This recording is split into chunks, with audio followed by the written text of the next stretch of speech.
La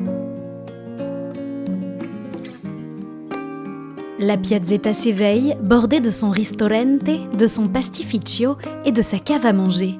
On dirait l'Italie, pourtant c'est en plein cœur de Paris que le chef romain Giovanni Passerini a donné rendez-vous à Gigi. Bienvenue Gigi, allez viens.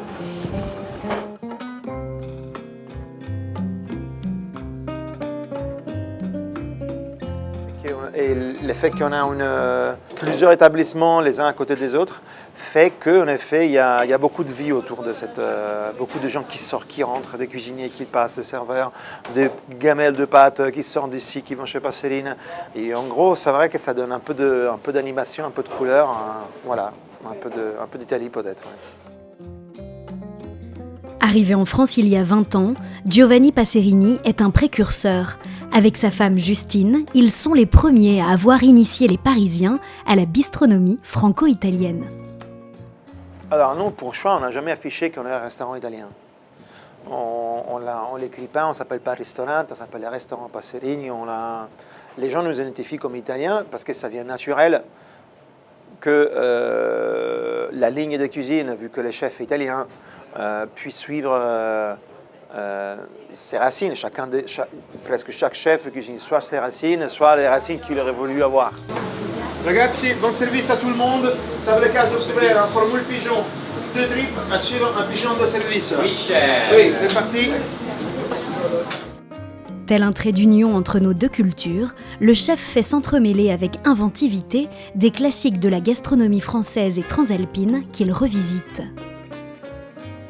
Son héritage gastronomique, Giovanni Passerini le place aussi dans ses primi piatti, où la pasta sous toutes ses formes réveille nos papilles. Pour lui rendre hommage, il a ouvert un pastificio qui jouxte le restaurant.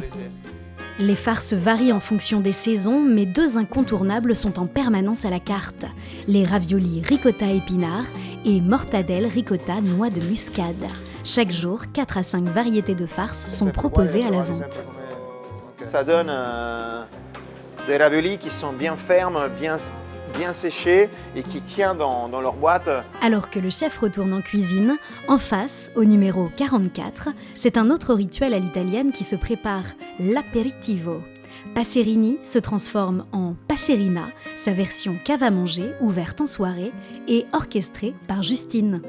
Alors Passerina, c'est un cépage on va dire traditionnel des Abruzzes principalement, une région légèrement au sud de Rome. Des mets aux inspirations plus variées y sont proposés, mais l'Italie reste suggérée avec quelques antipastis sans cesse renouvelés.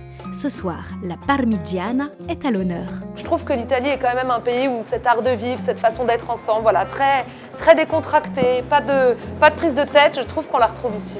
Alors que la journée s'achève, le chef prépare déjà la carte du lendemain en s'adonnant à un art dont il détient les secrets, la pasta, tout en poésie.